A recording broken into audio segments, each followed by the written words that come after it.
The Elize Matsunaga case. When I look back at the Elize Matsunaga case, I don't start with the murder. I start with the silence that came before it. The kind of silence that builds slowly, almost politely, inside a home that looks perfect to everyone else. That's always the thing that draws me into crimes like this. The deceptively peaceful beginning. Because behind the marble floors, the expensive furniture, the soft candle lighting, there are people living stories that don't match the photos on their social media. And in this case, the contrast between the polished facade and the private chaos feels almost supernatural. Like two realities stacked on top of each other, barely held together by a thin sheet of glass.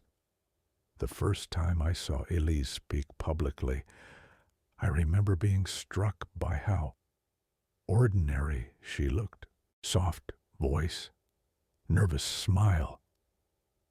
A face that almost never lost that expression of someone trying not to cry or apologize.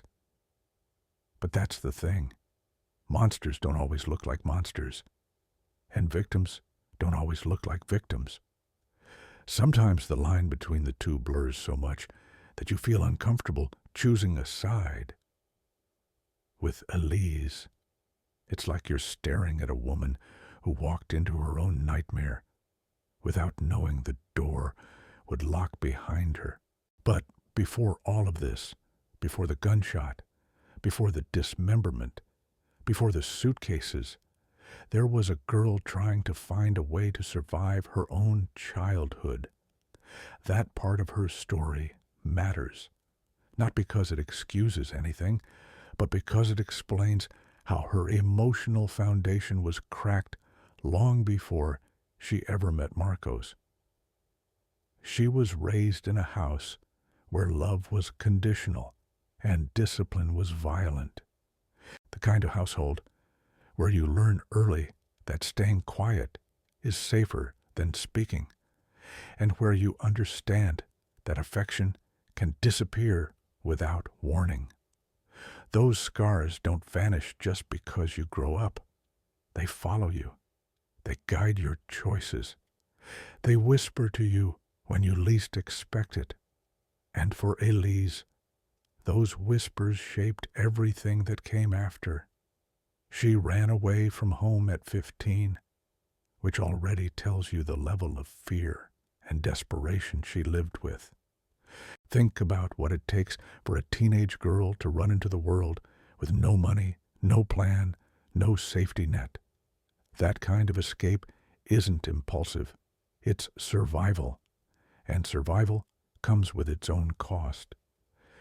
She entered adulthood like someone who had already lived 3 lifetimes, carrying a suitcase filled with unresolved trauma and the relentless belief that she didn't deserve stability. So when she eventually entered the world of escorting, it wasn't because she was reckless. It was because she was practical. She needed money. She needed control. She needed to feel like she had some power, even if it came in uncomfortable ways. And that's where she met him. Marcos Kitano Matsunaga wasn't just another client. He was wealthy, polite, refined, almost hypnotic in the calm way he talked. He never raised his voice, never made her feel belittled, never treated her like something temporary.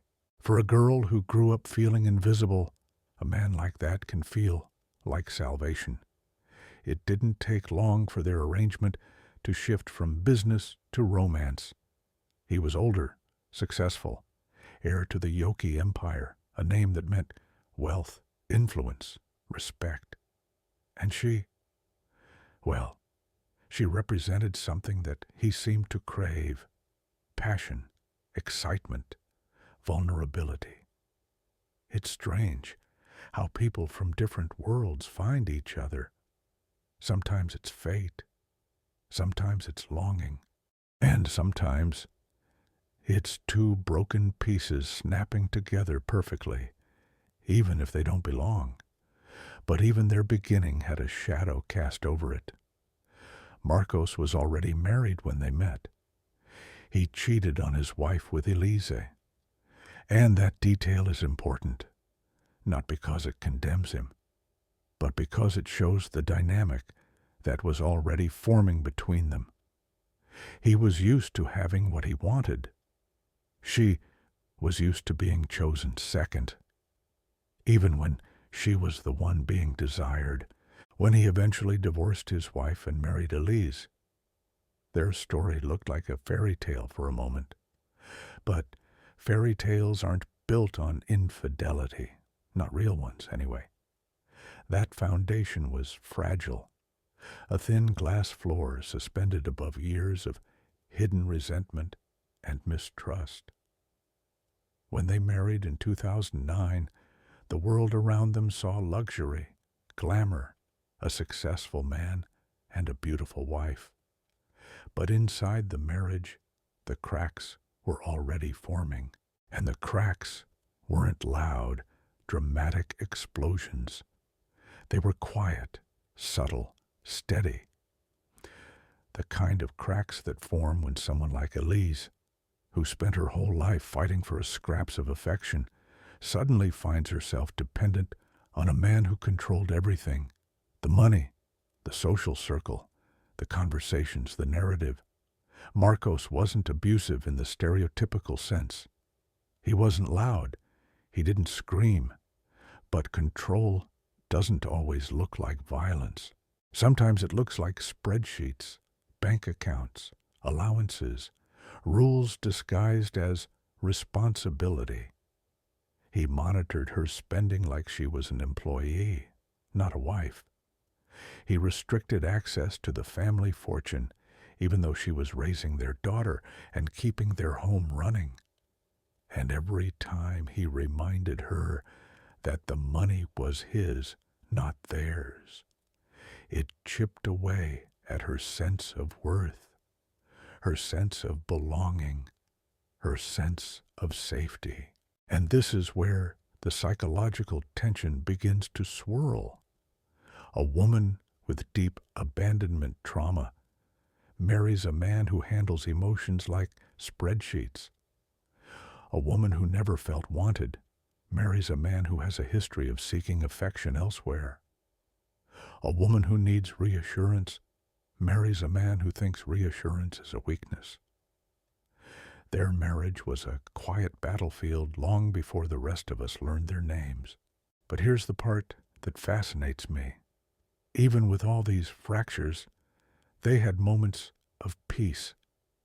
Their daughter was born in 2011, and both of them softened. For a while, they looked like any other new parents, sleep-deprived, anxious, tender. That baby girl became a fragile thread tying them together. For the first time, Elize felt like she had a real family. And for Marcos, it seemed like he had found a new sense of purpose. But love built on fear doesn't hold forever. And neither does a marriage where one partner feels like a guest in their own home. The problem is, once you've tasted betrayal, even if you forgive someone, you never forget the flavor. Marcos had already shown her he could lie. She met him as the other woman. She knew he had the capacity to hide things, to compartmentalize, to separate love from loyalty. And deep inside, that knowledge mixed with her unresolved trauma and created a psychological cocktail that was waiting for a spark. Sometimes, when I think about the Matsunaga marriage, I imagine it like a tightrope stretched thin between two skyscrapers. Beautiful to look at from far away, terrifying to walk across up close. For years, they balanced on that rope, never falling, but never able to rest on solid ground either. Every argument added wind, every silence added tension. Every complicated emotion added weight. And they kept moving forward because marriages don't fall apart overnight. They erode, they decay, they rot beneath the surface until the collapse seems sudden, even though it was inevitable. And yet, even with all the warning signs, nobody around them saw what was coming. Not friends, not family, not neighbors. That's what makes this case so unsettling. You'd expect some dramatic signal, some explosion of red flags. But everything looked normal from the outside. A wealthy couple with a healthy baby, living in a luxurious apartment, posting photos like everyone else. No screaming matches, no dramatic separations, no police reports. Just small arguments that sounded typical, until one day they weren't. Before the murder, before the gun, before the dismemberment, there was a marriage built on sand, and the tide was rising. Most people never noticed, but she did, and eventually he did too. He just didn't realize how little time they had left before everything collapsed, because what came next wasn't a crack. It was the moment the glass finally shattered into 1,000 sharp, irreversible pieces. I want you to picture a moment that happens in millions of relationships around the world.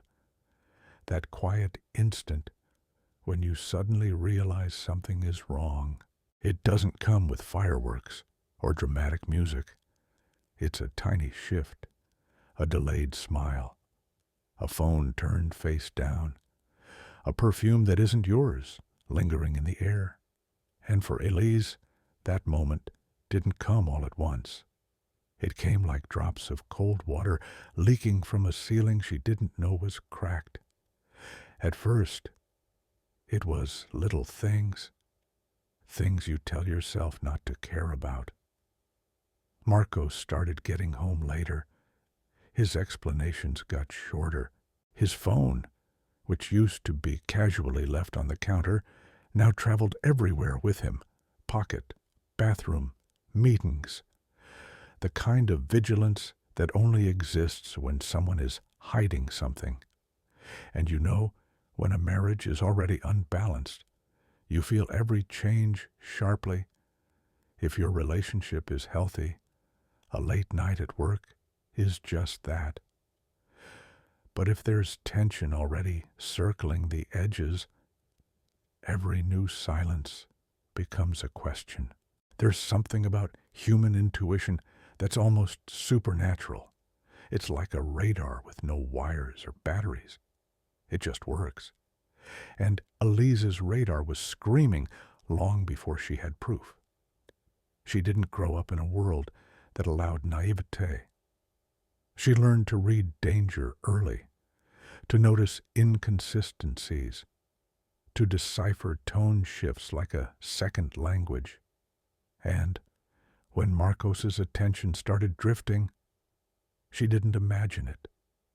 She felt it. She felt that emotional void long before she ever opened his laptop.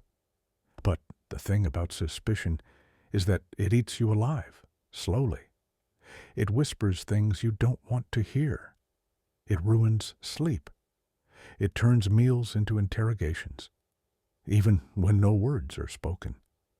And although Marcos wasn't abusive, there was an emotional coldness in him, a kind of quiet superiority that made Elize feel like she had no right to ask anything. So she didn't confront him.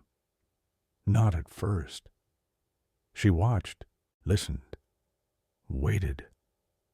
And the more she waited, the more the truth revealed itself in pieces. One night, after he came home late again, showering immediately, avoiding eye contact, mumbling about work issues, she sat in the living room after he fell asleep and realized something devastating. She didn't trust him anymore. It wasn't a dramatic revelation. It was a simple, hollow ache in her chest, like a door closing quietly. And for someone with her history, losing trust wasn't just painful. It was terrifying. Because when trust disappears, abandonment is the next fear that arrives. And that fear pushed her toward the moment. That changed everything. People always ask, why did she look through his laptop? But the real question should be, how did she resist doing it for so long? Because everything inside her was begging for answers. When she opened his laptop, the truth didn't gently reveal itself. It punched her in the stomach.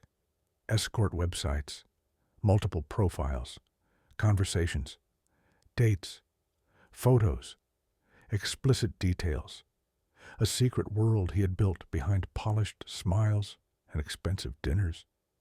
The same pattern he used with her, the same seduction, now being recycled with someone else. And that is the part that breaks people the most. Not the betrayal itself, but realizing you are not special. Just next. But the girl he was seeing now wasn't just another escort. She was 19, a college student, soft, pretty, uncomplicated. The kind of woman who hadn't lived enough life to carry emotional baggage or trauma. And there's something uniquely painful about realizing you've been replaced by someone younger. It isn't vanity.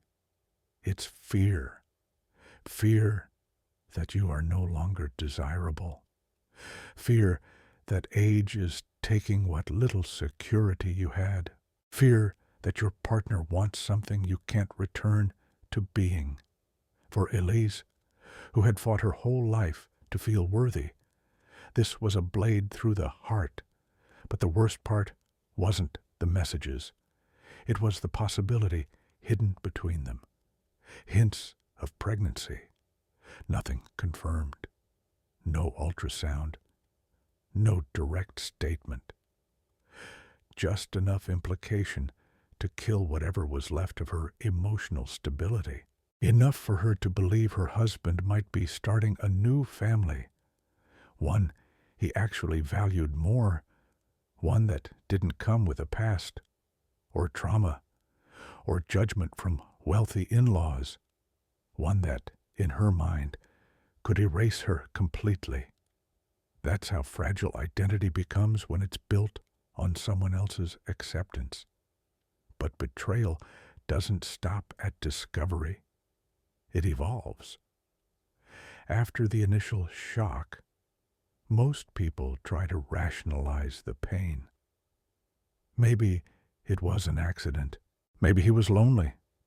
Maybe it didn't mean anything.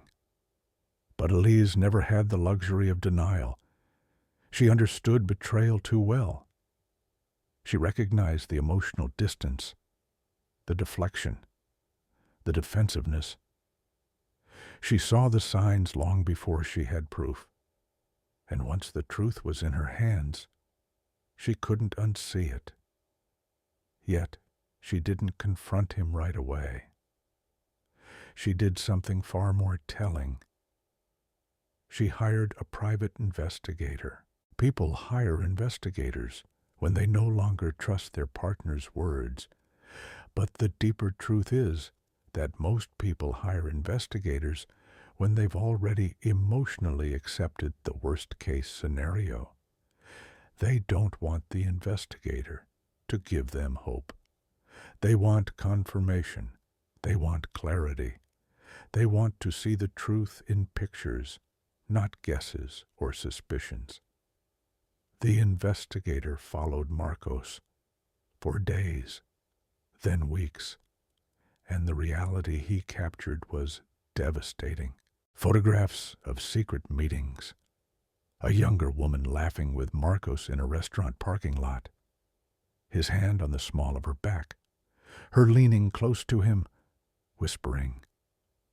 Moments that should have belonged to his wife, now belonging to someone else. That's when something inside Elize shifted, not violently, not suddenly, but deeply.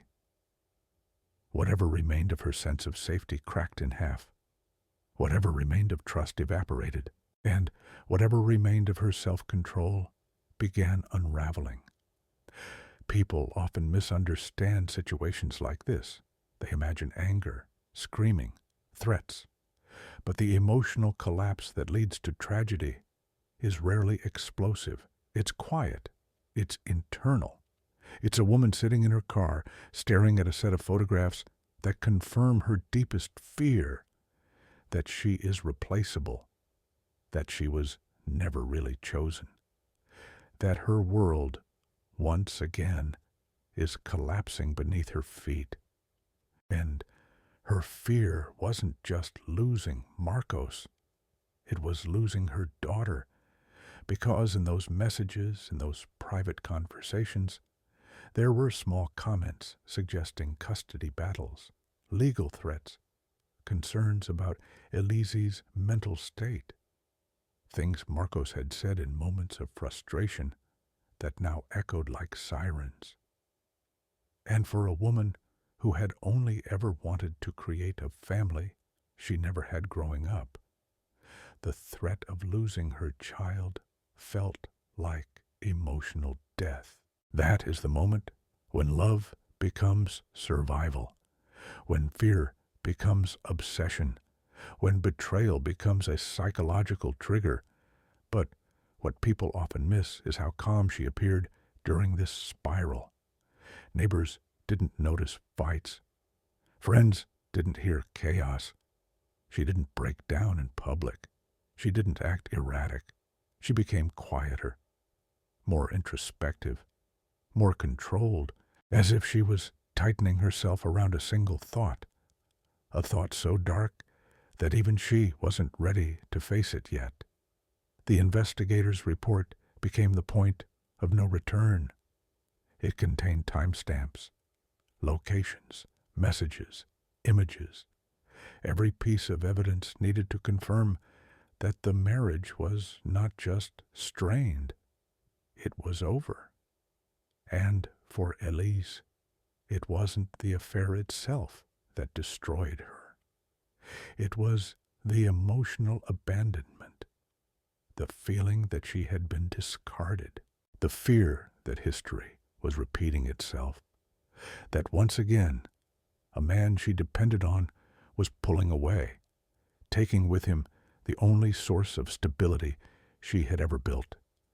And that fear mutated into something else, something irrational, something primal, something that whispered to her at night when she couldn't sleep. Because imagine loving someone who once rescued you and realizing they are now your greatest threat. Imagine building your self-worth around a relationship and watching that foundation crumble. Imagine holding your baby, promising to protect her, and feeling powerless to keep that promise. This is how emotional storms form, quietly, invisibly, with no witnesses. By the time she decided to confront him, she wasn't looking for answers anymore. She already knew everything. She wasn't looking for apologies. She didn't believe they mattered. She wasn't looking for explanations. The investigator had given her those. She wanted something else, something that sat in that blurred space between justice and revenge, clarity and collapse. And the night she finally confronted him, that's when the spiral became irreversible. The argument they had wasn't the beginning. It was the climax of a tragedy that had been building for months. She didn't walk into that fight as a woman seeking the truth. She walked into it as a woman who had already lost everything inside her mind. Trust, identity, security, dignity. And the moment he threatened to take their daughter, everything inside her snapped. But that part, the snap, belongs to the next chapter. Because what happened after that confrontation wasn't a crime of passion. It wasn't impulsive. It wasn't sudden. It was the collision of months of emotional decay, psychological trauma, betrayal, fear, and the quiet realization that her world was ending. And in that collision, Elize crossed a line that she could never come back from.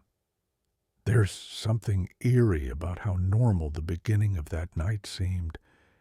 If you were standing outside the Matsunaga apartment in Sao Paulo on May 19th, 2012, you wouldn't have sensed anything unusual. Lights on, curtains drawn, a baby asleep in her crib, a wealthy couple inside their high-rise home, having what should have been a quiet night. No shouting spilling into the hallway, no slammed doors, nothing to suggest that by the end of the night, one of them would be dead and the other would be planning something so dark it still shocks Brazil today. Whenever I think about that night, I picture the quiet before the storm, the kind of quiet that isn't peaceful but tense, the kind that presses against your ribs and makes breathing feel like work. And I imagine Elize standing in that apartment, knowing the truth about Marcos's affair, knowing the photos were real, knowing the betrayal was not imagined but documented. She had reached a point where her nerves weren't screaming anymore. They were numb. And numbness is far more dangerous than anger.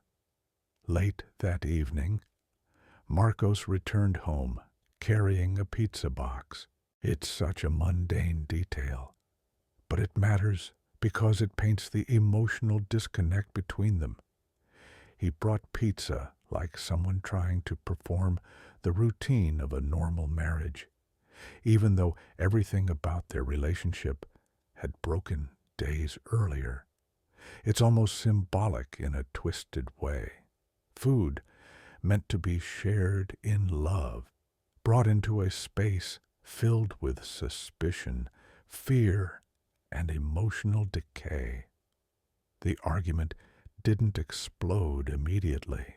It wasn't two people yelling at each other like we often imagine in high-profile crimes. It began quietly, a cold kind of tension, a conversation that felt stiff, brittle, dangerous. Elize confronted him, not with accusations, but with facts. She told him about the investigator, about the photos, about the messages, about the other woman. The truth was out, and Marcos didn't crumble. He didn't apologize. He didn't react with remorse or panic.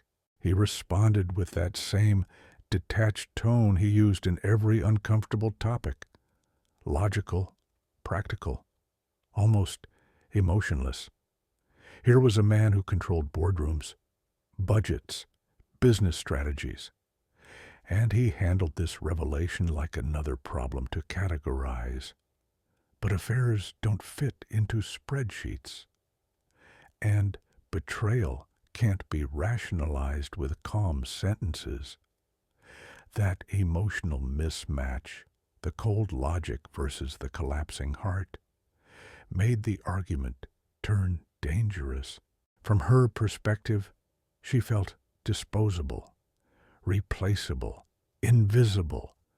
From his, he felt cornered, exposed, maybe even angry that his secrets had been dragged into the open. But the most devastating moment came when he said something that would haunt every version of this story forever. Somewhere in that argument, no one knows exactly when, he said he would take their daughter away. This wasn't a shouted threat. According to her, it was said quietly, almost casually, as if it were a simple statement of fact, something he believed he had the power to do. And maybe he did. He came from money, influence, a powerful family. He had lawyers, resources, social weight. And to a woman who had built her identity around being a mother, around offering her daughter the stability she never had, those words were a psychological earthquake. Because betrayal hurts, but the threat of losing a child destroys. That sentence, whether he truly meant it or not, landed like a match thrown into a pool of gasoline. And in that moment, the scenario shifted. She wasn't just confronting infidelity anymore. She was confronting existential fear, the terror of losing the only thing that anchored her to that life. And fear, real fear, can warp reason so violently you don't recognize your own thoughts. He walked away from her, turned his back, maybe dismissing the argument, maybe trying to end it. And that's when her mind took a dark turn. She walked to their bedroom, opened the safe, and took out a .380 pistol. It's chilling to think about how deliberate that movement was. Calm, measured, almost rehearsed. Not because she planned the crime. In fact, much of the case hinges on the idea that it wasn't premeditated, but because she had reached the emotional edge of a cliff she'd been walking toward for months without admitting it. That walk back to the living room was the longest few seconds of her life. She held the gun. He didn't look at her. Maybe he thought she was bluffing. Maybe he underestimated her emotional state. Maybe he didn't realize how profoundly she was unraveling inside. And then, at 9:21 p.m., a single gunshot cracked through the apartment. The bullet entered behind his left ear. He fell instantly, dead before he hit the ground.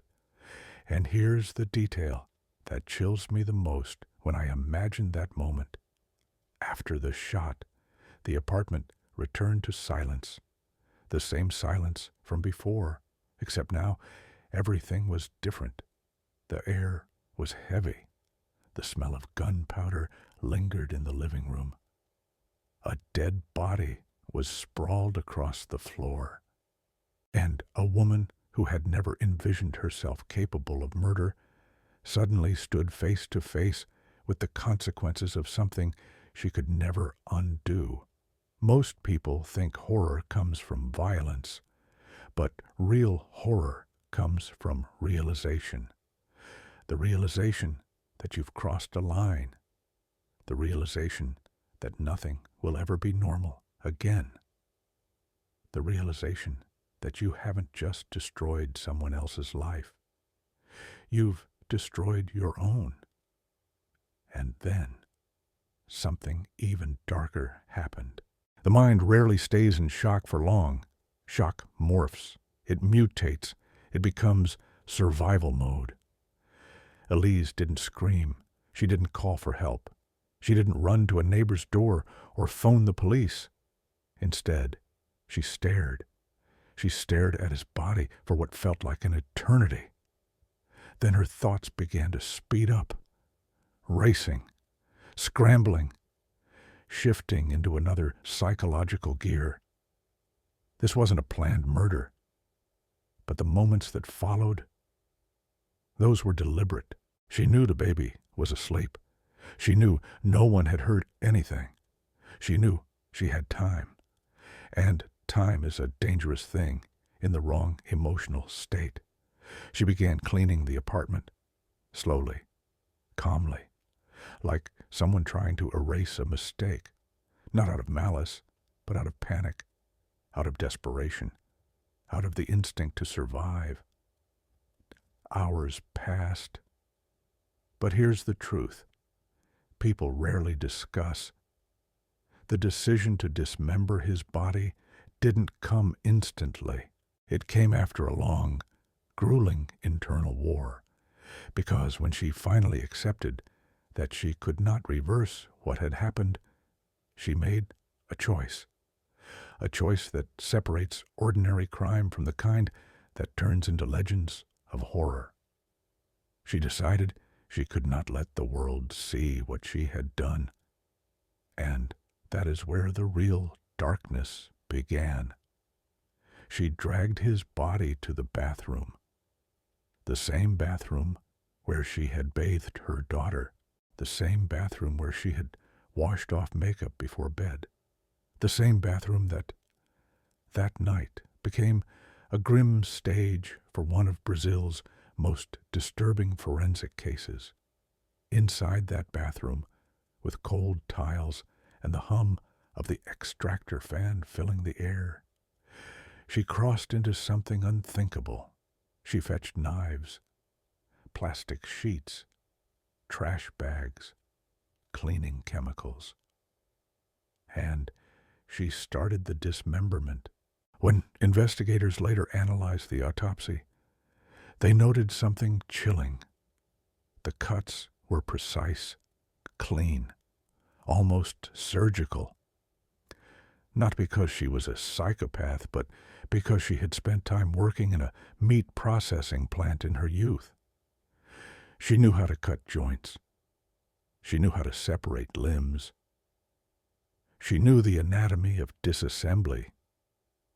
And that knowledge, combined with adrenaline and panic, turned her into something she never imagined she could be.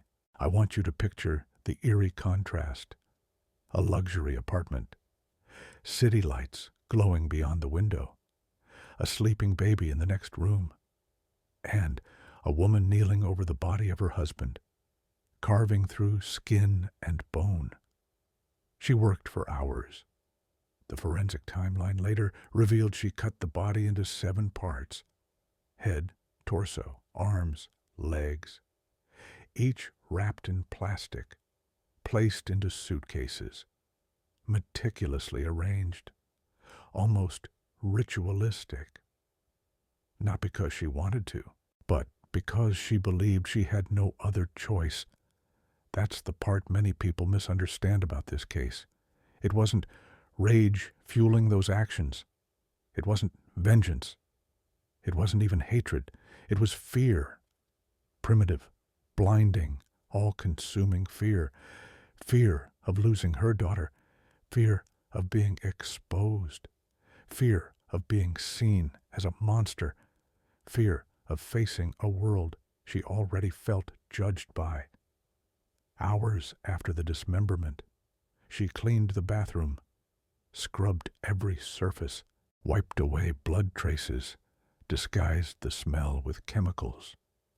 She turned off her emotions like a switch and operated like someone on autopilot. Then she put the suitcases in the elevator. Security cameras caught her. A tiny woman lugging enormous bags, her face expressionless, a ghost moving through the hallways. She placed the suitcases in her car, drove into the night, found a remote location along Estrada dos Pessegueiros in Cotia, and disposed of the body parts one by one. Each suitcase thrown into the wooded area was another attempt to bury the truth, another desperate wish that morning would come, and somehow this nightmare would fade. But nightmares don't disappear. They return. They always return. And hers came back in the form of an investigation that would unravel everything she tried to hide. But that unraveling, the discovery, the evidence, the confession, belongs to the next chapter. Because after the act, after the disposing, after the hours of horror, the sun eventually rose, and with it came the slow, inevitable tightening of a net she could never escape. There's something uniquely disturbing about an investigation that begins with almost nothing. No witness, no struggle, no sign of forced entry. Just a missing man, a worried family, and an expensive apartment that seemed too clean. Marcos didn't show up for work on May 20th. And at first, no one panicked. People like him didn't always keep rigid schedules. He had meetings, trips, unannounced business commitments. But by the afternoon, when his phone went straight to voicemail and none of his colleagues had seen or heard from him, the panic started quietly building. The Matsunaga family knew Marcos wasn't the kind of man who disappeared without explanation, especially not with a toddler at home, especially not without notifying someone. And when hours passed with no sign of him, the unease spread like a cold draft through the entire building. Elize, meanwhile, was performing calmness with the precision of an actress. She told the family she didn't know where he'd gone.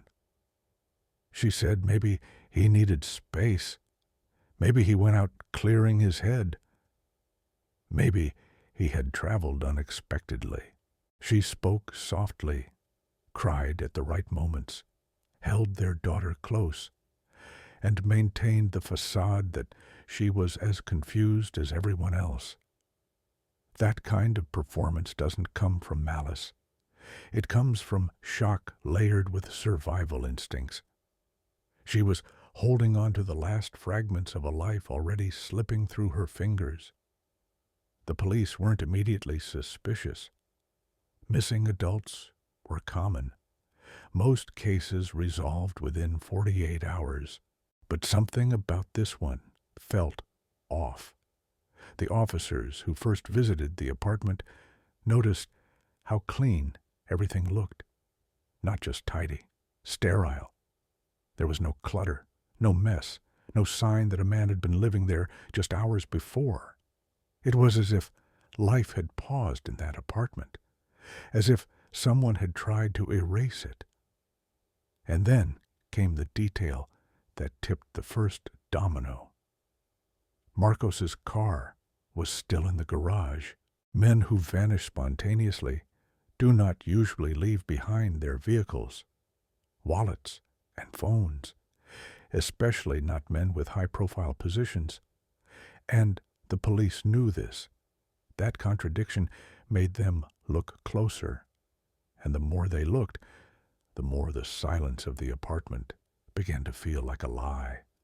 But everything truly changed when, miles away from that luxury building, hikers stumbled upon something horrifying, something that didn't even look real at first. A black suitcase, buried under brush along a deserted stretch of Estrada dos Pesqueros. It was the smell that hit them first, a thick, metallic scent that clung to the back of the throat. When police arrived and forced open the container, what they found inside was so gruesome. The officers later said it was one of the most haunting discoveries of their careers. A human leg, cleanly severed, wrapped in plastic, still intact. More suitcases were found nearby, all containing different parts of a male body, each wrapped with methodical precision: an arm, a torso, the head, the other leg, each piece telling a silent, horrifying story of what had happened inside that apartment. And here's where the horror deepens. The police didn't yet know who the body belonged to. They didn't know it was Marcos. They just knew they were looking at a professionally dismembered corpse. No jagged cuts, no hesitation marks, no frenzy. Whoever had done this knew exactly where joints were supposed to separate, exactly how to maneuver a blade, exactly how to avoid splintering bone. Seasoned investigators recognized the technique immediately. This was no amateur. This was someone who knew anatomy. Meanwhile, Elize kept performing her role: concerned wife, confused mother, worried partner. But as the hours passed, inconsistencies began to emerge. Her timeline didn't match. Her explanations were vague.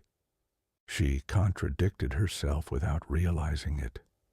And worst of all, she underestimated something that never lies: security cameras. The building systems weren't hidden. They weren't subtle. Every resident passed under them every single day. And yet, in the panic of the hours after the murder, she forgot what those cameras could reveal. When police requested the footage, it became the investigation's turning point. There she was, Elize, on camera, wearing gloves, carrying 3 large, heavy suitcases, dragging them toward the elevator with visible effort. One by one, she loaded them into the elevator. One by one, she pushed them into the parking garage. And hours later, she returned alone, without the suitcases. The footage was devastatingly clear, not frantic, not rushed, not hysterical, cold, composed, methodical.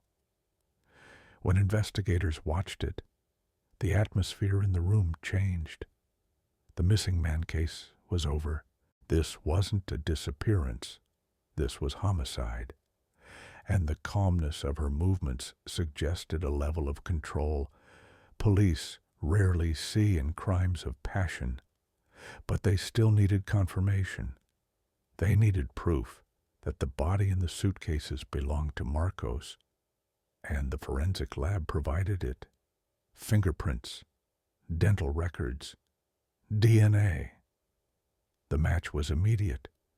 The dismembered body belonged to the man whose wife was on camera, disposing of suitcases heavy enough to contain a human torso. And so, the police returned to the apartment, not as investigators, but as hunters. They conducted a second search, this time with luminol, the chemical that detects traces of blood even after cleaning.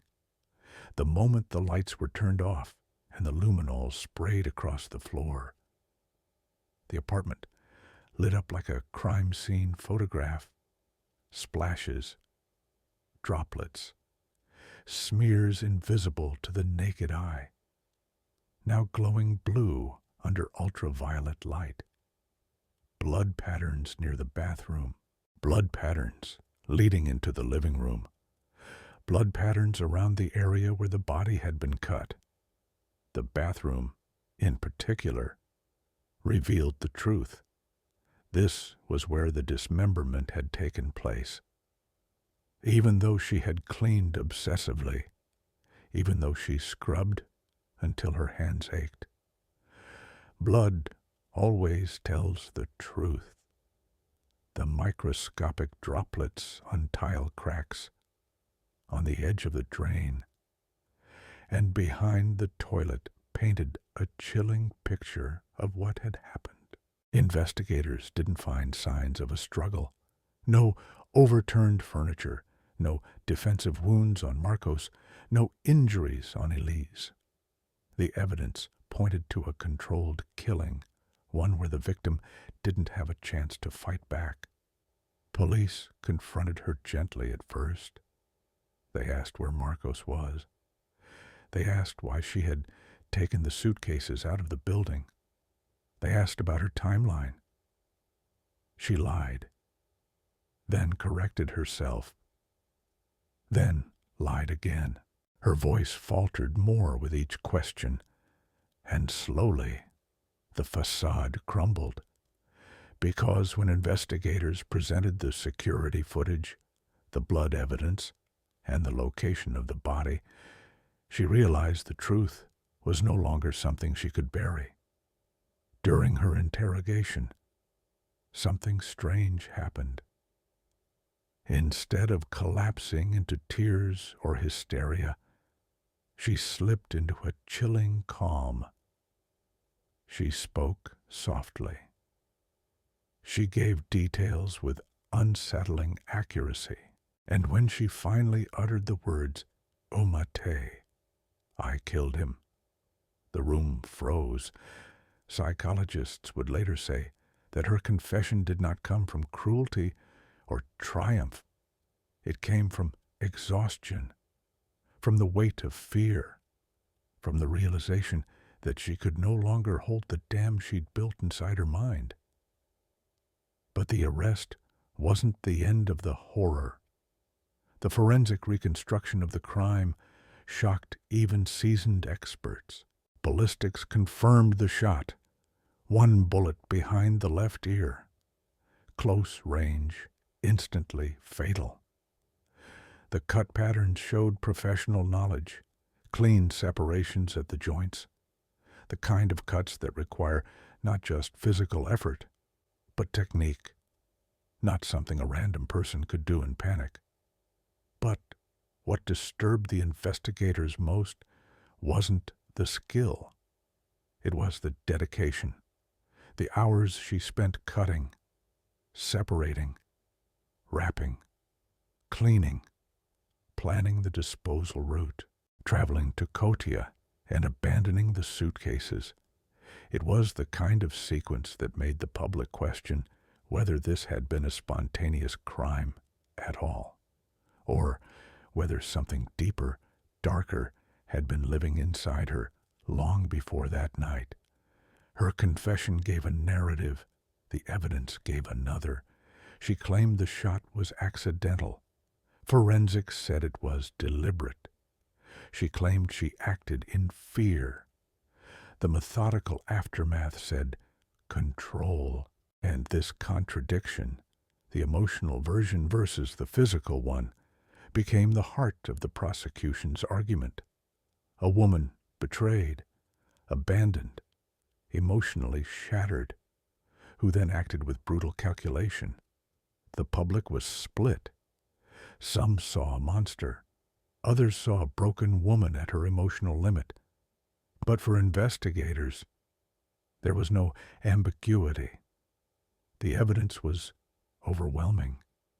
The timeline was clear. The crime was solved. Yet, the trial, the psychological battle inside the courtroom, the defense, the prosecution, the media frenzy, the societal debate about trauma and accountability, that storm would be even darker because the truth of what happened inside that apartment was gruesome enough. But the question of why it happened, that was the part that no one agreed on.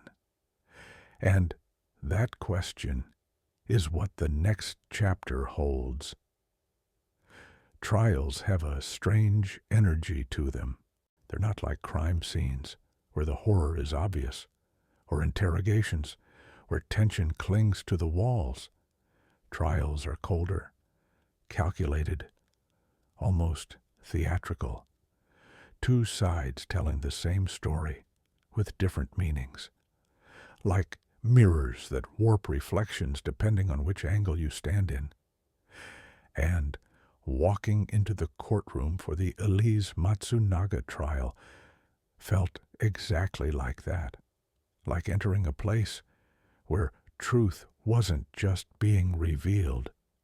It was being sculpted. It didn't take long for the world to learn about the Matsunaga case. A dismembered millionaire, a beautiful wife with a soft voice and precise hands, a luxury apartment turned butchery, a baby sleeping near a corpse, newspapers, TV hosts, commentators, true crime fanatics. Everyone wanted to decide who she really was before the verdict ever came, and they didn't agree. Some called her a monster. Others called her a victim. Some painted her as a cold, calculating sociopath. Others swore she was a traumatized woman pushed beyond her breaking point.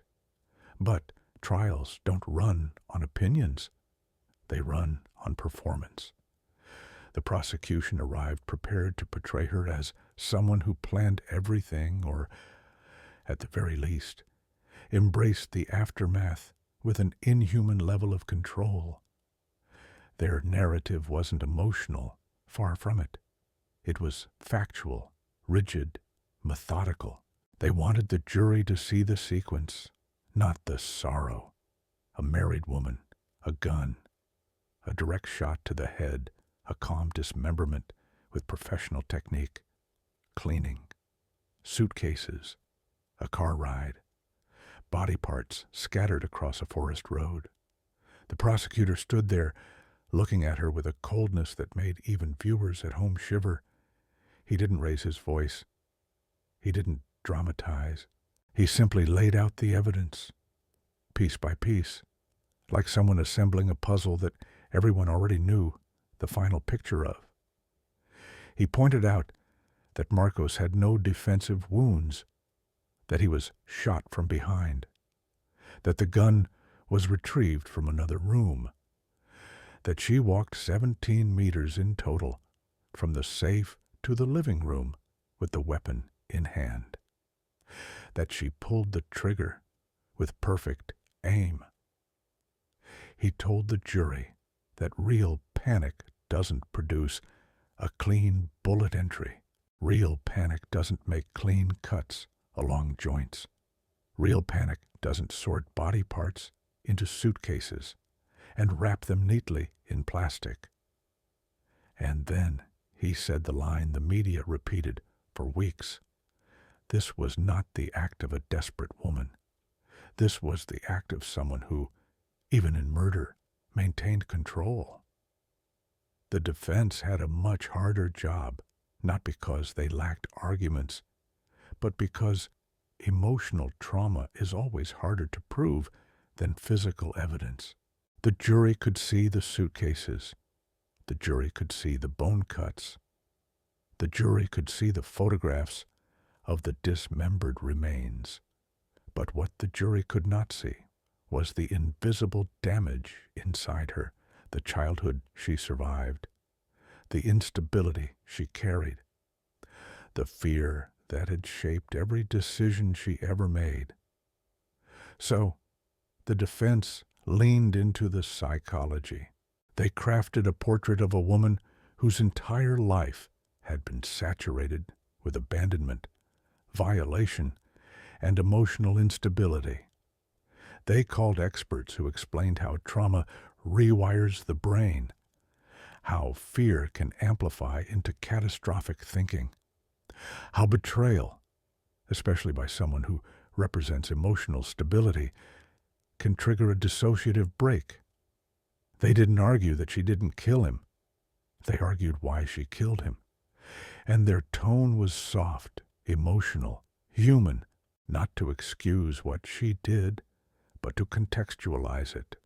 One of the psychologists called to the stand described Elize's emotional state on the night of the murder as a psychological implosion caused by the accumulated neglect and betrayal. Another testified, her actions after the crime reflect dissociation, not coldness. People in dissociative states can function mechanically while emotionally detached. The courtroom was split, not just physically, but emotionally. On one side sat the wealthy Matsunaga family, rigid, stern, dignified, their grief channeled into anger. On the other, Elize, often looking small, dressed modestly, hands trembling lightly as she listened to people describe her like she wasn't even in the room. But perhaps the most haunting moment was when she herself took the stand. The courtroom went silent when she walked up. Even the cameras seemed to stop breathing. She didn't look like a murderer trying to manipulate sympathy. She didn't look like a vengeful wife trying to justify rage. She looked empty, like someone who had been living inside her own head for too long. And her voice, as always, was low, calm, almost too calm. She described the argument. She described the betrayal. She described the fear of losing her daughter. And then, reluctantly, she described the gun.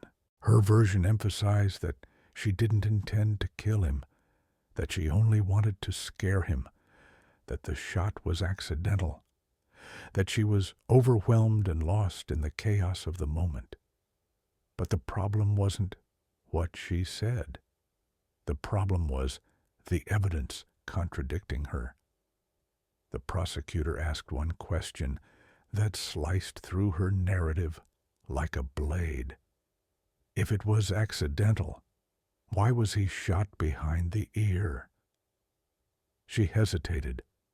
Her eyes dropped, and in that single pause, the courtroom felt a shift.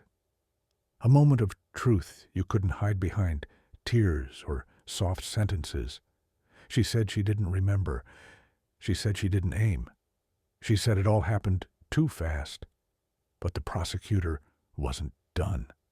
He circled around her calmly, almost politely, before asking, "And how does an accidental panic turn into dismemberment?" The silence that followed wasn't about the question. It was about the realization that there was no answer she could give that wouldn't damn her. The forensic pathologist gave the most haunting testimony of the entire trial. He described the cuts, clean, precise, deliberate. He explained how each limb was removed following anatomical lines, not random slashes.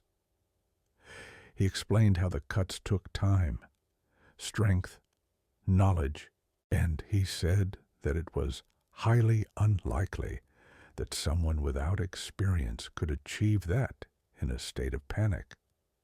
The defense countered by pointing to her past job in a meat processing facility. They argued she wasn't being cold. She was relying on the only practical knowledge she had to survive the situation she created. The prosecutor's rebuttal was simple. Survival is calling the police, not dismembering a man. The media, meanwhile, turned her into a spectacle. Every news outlet ran stories with dramatic headlines. They published photos of her wedding, her daughter, her escort days, her time in prison. They dug into everything, even her childhood, her therapy records, her online posts. She was no longer a person. She was a villain, a mystery, a national fixation. The Matsunaga family testified too. Their words were devastating. They spoke of Marcos as a loving father, a committed worker, a man who didn't deserve to die. They portrayed her as manipulative, dangerous, deceitful. They insisted that she planned the crime, that she hid behind the mask of a soft-spoken woman, that she had fooled everyone from the beginning. They said she killed him for money. They said she wanted the child all to herself. They said she acted with calculation, not fear. Her defense pushed back, saying everything spiraled because of emotional trauma, not greed. They argued she didn't want his money. She wanted safety. They argued she wasn't manipulative. She was fragile. They argued she wasn't cold. She was overwhelmed. But trials aren't decided by who is right. They're decided by who is more believable. After 4 years of waiting, the trial stretched across days of testimony, debate, replays of security footage, forensic breakdowns, psychological evaluations, and emotional appeals. And then came the moment that felt like the air had frozen in the room. The verdict.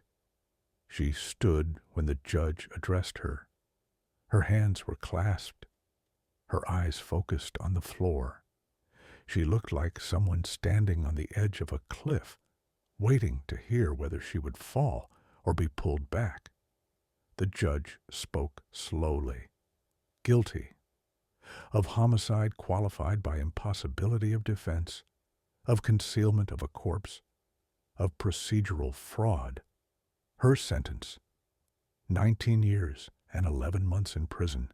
The courtroom exhaled. Some cried, some nodded, some glared, Elize didn't collapse. She didn't scream. She didn't beg. She just closed her eyes, like someone preparing for a long sleep, or like someone accepting that whatever she once was no longer existed.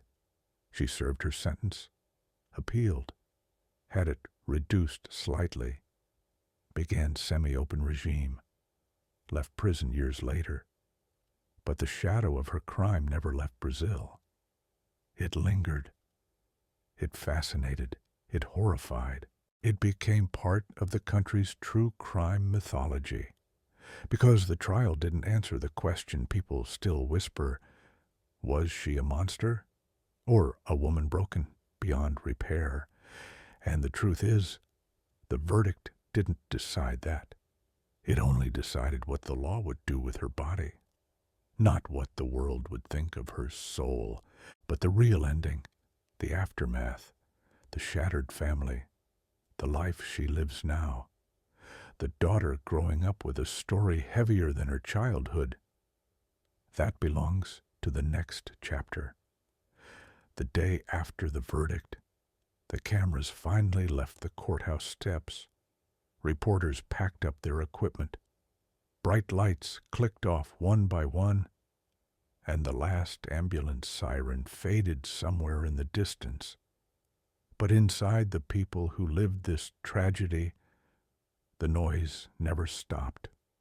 Trials end, cases close, but the aftermath, those quiet ruins left behind, often hold more darkness than the crime itself. When Elize was taken away in handcuffs after the sentencing, she didn't fight. She didn't plead. She didn't lunge at the judge or scream her innocence. She simply lowered her head, as if the weight of the next 2 decades had already collapsed onto her shoulders. She walked out of that courtroom with the same eerie calm she had in the interrogation room.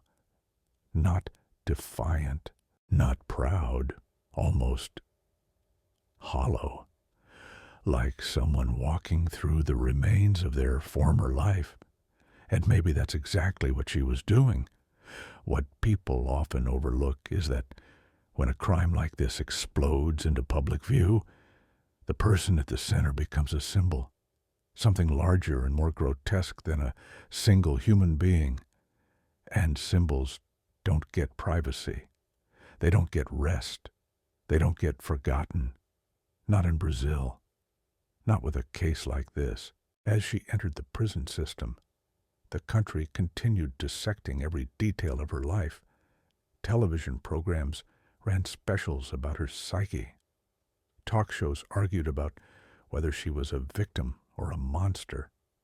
True crime panels debated childhood trauma versus cold-blooded calculation. Every time the news needed ratings, her name appeared again. Because she wasn't just a murderer, she was a parable. The pretty wife who dismembered her rich husband. A story so shocking it felt fictional, and fiction sells. But behind bars, her life was far from sensational. The first months were the hardest, not because other inmates targeted her, though some did, but because she had time. Time to think, time she never wanted, time she tried to numb. Prison slows everything down.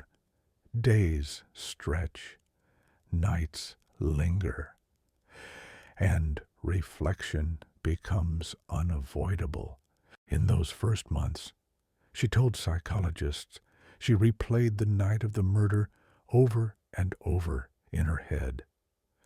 Not the dismemberment, not the physical horror, but the moment he said he might take their daughter. Because that, she said, was the moment she died inside. Before he died physically, she died emotionally. And yet, despite her quietness, despite her education, despite her delicate appearance, she did not crumble in prison. She adapted. Slowly. But she did. She began sewing uniforms, volunteering for kitchen shifts, participating in classes. Inmates who initially saw her as the infamous dismemberer began seeing her as something else. A woman who could sit for hours in silence, keeping to herself, never starting trouble, never acting entitled. But adaptation is not healing, and remorse does not replace what was lost.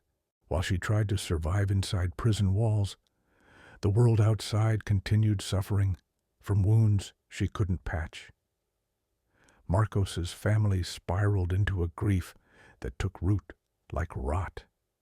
He was their son, their blood, their pride.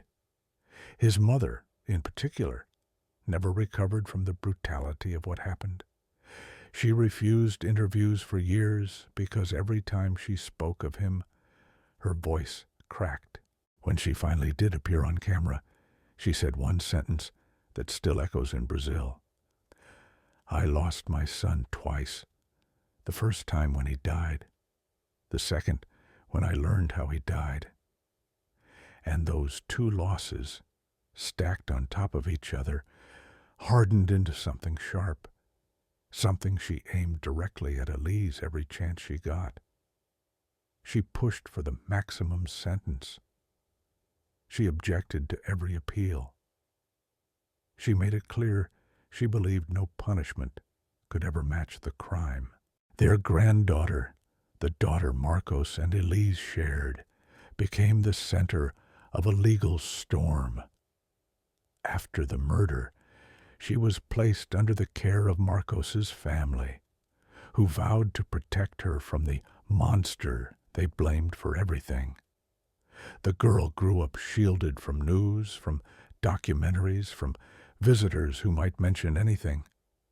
But you can't erase blood. You can't erase history. One day, she'll learn that her mother killed her father. She'll learn that she was asleep in the next room when it happened. She'll learn that her parents' love story ended in the most horrific way possible. That knowledge will be its own kind of sentence. Over the years, the media's obsession with the case deepened, not faded. Every milestone in the justice system brought her name back into national headlines. When she reached semi-open regime, journalists swarmed the prison gates. When she got her first day release, paparazzi followed her down the street like she was a celebrity rather than a convict. When Netflix announced their documentary, Elize Matsunaga, Once Upon a Crime, the country exploded again with interest. And when the documentary released, something unexpected happened. Many people felt uncomfortable watching her cry, uncomfortable watching her speak softly about her trauma, uncomfortable seeing a murderer who didn't look monstrous, who didn't yell, who didn't show arrogance, who looked like a woman you could pass in a grocery store or meet at a playdate. It challenged the stereotype. It made people question themselves. It made the crime even scarier. Because if she looked like a monster, the case would be easier to digest. But she didn't. She looked like someone who could be your neighbor, your co-worker, your cousin. And that made the brutality of her actions even more chilling. For years, she lived a double existence, half in prison, half in the public eye. A ghost lingering between infamy and invisibility, not strong enough to defend herself, not weak enough to disappear, just suspended. And time in suspension does something strange to a person. It reshapes them, flattens them, forces them to confront the version of themselves they had avoided. Prison psychologists later said she was one of the rare inmates who never externalized blame. She never said she acted because of anyone else. She never claimed to be innocent. She didn't say she had been possessed by rage or blinded by jealousy. She simply said she broke completely, irreversibly. And that's what terrifies people more than anything. The idea that a seemingly normal person can shatter so thoroughly they become capable of something unimaginable. When she finally earned the right to work outside during the day and return to prison at night, she found a job sewing uniforms. Quiet, mechanical, repetitive work. She did it without complaint, without asking for interviews, without leaning into notoriety. She avoided cameras, avoided eye contact, avoided anything that reminded her of the person she had been before the crime. And yet the world didn't stop watching. Some believed she was still dangerous. Some believed she was fully rehabilitated. Some believed she deserved freedom. Some believed she deserved life behind bars. Some believed she was a victim of her own trauma. Some believed she was manipulative and calculating. The country never agreed. It still hasn't. But the most haunting part of the aftermath wasn't her behavior. It wasn't the family's grief. It wasn't the media coverage. It was the unanswered questions the trial left behind, questions that still linger like ghosts around this case. Did she plan it? The evidence says no. There was no preparation in the days before. But the precision afterward raised doubts. Would she have killed him if he hadn't threatened custody? She claimed that was the breaking point. But no one will ever know whether an argument without that threat would have ended differently. Did she feel remorse during the dismemberment? She says she dissociated. Forensics say her technique was too meticulous to be dissociation alone. Did she truly fear losing her daughter, or was that an excuse? Intent is invisible. Only actions remain. Was Marcos abusive emotionally? His family denies it. Her testimony says otherwise. There's no proof either way. Was the shot accidental? Ballistics say no. She says yes. And the truth of that moment, those few seconds when the gun fired, died with Marcos. But one question haunts people most. Could it happen again? Psychologists who studied her say the crime was not the result of psychopathy, not sadism, not a cold-blooded killer's profile. They say it was situational, born from trauma, fear, betrayal, and emotional collapse. They say she does not show a pattern of violence, but the idea that one catastrophic moment of psychological implosion can turn a seemingly normal woman into a killer. That idea unsettles everyone, because it suggests that horror doesn't always grow in monsters. Sometimes it grows in people who have been quietly breaking for years. And that thought doesn't just terrify the public. It terrifies anyone who's ever felt emotionally cornered. Today, Elize lives a semi-normal existence. She works. She keeps a low profile. She avoids speaking to the press unless absolutely necessary. She regrets everything. She says she wishes she could go back, but time doesn't offer refunds. She will always be marked, always recognized, always whispered about. Her daughter, now older, remains shielded from the truth. But one day, she will know, and that will create a new aftermath, one none of us can predict, because the legacy of this crime isn't just the murder. It isn't the dismemberment. It isn't the trial. It's the wound left behind, the wound that keeps reopening with every documentary, every article, every new mention of her name. and that wound is still bleeding quietly, even now.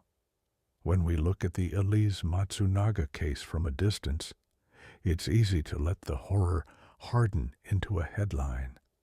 The wife who shot her husband. The woman who dismembered a millionaire. The beauty who butchered. The story becomes so big that we forget it was made of real people.